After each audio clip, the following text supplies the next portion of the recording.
வணக்கம் உறவுகளே, எப்படி இருக்கீங்களா? நல்லா இருக்கீங்களா? நன்றியல்ல அடையங்க போங்க. எல்லாரும் பார்த்து ரொம்ப காலம் ஆச்சு. வீடியோ அதிகமாக போட முடியல. அன்றைக்கி ஒரு கல்யாணத்தோட வீடியோ போட்டுருந்தாங்க. அப்புறம் நன்றி எல்லாரும். அதெல்லாம் பார்க்கும்போது ரொம்ப மகிழ்ச்சியாக இருக்குது. நீங்கள் என்னை பார்ப்பீங்கன்னு நினைக்கிறேன். சேனலோட பேரை மாற்றிட்டேன் நான். சேனலோட பேர் வந்து முட்டையன் தமிழ் அப்படின்னு பேர் வச்சுருக்கேன். என் பேரை மாற்றிருக்கேன். அப்புறம் ஃபோட்டோஸ் மாற்றிட்டேன். எல்லோரும் வந்து மறந்துடாமல் வீடியோக்கள் அப்பப்போ போடுறத பாருங்கள். சின்ன சின்ன லைஃப் ஸ்டைல் மட்டும் நான் காமிக்கலான்னு இருக்கேன். என்னது குழந்த பிறந்திருக்கிறதுனால வந்து ஊருக்கு வந்துருக்கிறேன். ஒரு மறுபடியும் ரிட்டன் நாளைக்கு ஊருக்கு கிளம்புறேன் நான் மறுபடியும்.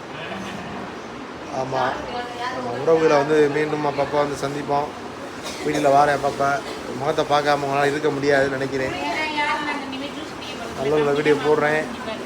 நாளைக்கு கிளம்பிடுவேன். நாளைக்கு கிளம்ப ஏர்போர்ட்லேருந்து ஒரு வீடியோ போடுறேன். பார்ப்போம் எப்படின்னு தெரில. இன்டர்நெட் இருக்குதுன்னா போடுவேன், இல்லைன்னா இல்லை. அப்புறம் வந்து மலேசியா போயிட்டு இன்டர்நெட் கிடந்துச்சுன்னா கண்டிப்பாக மலேசியா வீடியோலாம் போட்டு ஒரு மலேசியா வந்து ஒரு நாள் தங்குற மாதிரி இருக்குது. அது எப்படி என்னன்னு தெரியல. பார்ப்போம். மலேசியா வெளியில் போகிற மாதிரி ஒரு நாள் ஃபுல்லாக ஏர்போர்ட் தங்க முடியாது. வெளியில் ரூம் கொடுப்பாங்கன்னு நினைக்கிறேன். கம்பெனி மூலியமாக ஃப்ளைட்டு கம்பெனி மூலியமாக பார்ப்போம். கிடச்சிச்சின்னா மலேசியாவில் போயிட்டு உங்களுக்கு நம்ம மருதம் கோயிலெலாம் காமிச்சிடுவாங்க. ரெண்டு உறவுகளை பேக்கிங்லாம் இப்போ நடந்து முடிஞ்சிச்சு. எல்லாம் வீட்டு கூடவே இருக்குது. கொஞ்சம் சில பேர் ஸ்கிப் பண்ணுற மாதிரி இருக்குது. என்ன பண்ணுறது, போயிட்டுலாம் வந்து கம்மி பண்ண வேண்டியதாக இருக்குது. அப்புறம் வேறு நன்றியா? ஓகே உறவுகளை பாருங்கள். இன்னும் சந்திப்போம். நன்றி, வணக்கம்.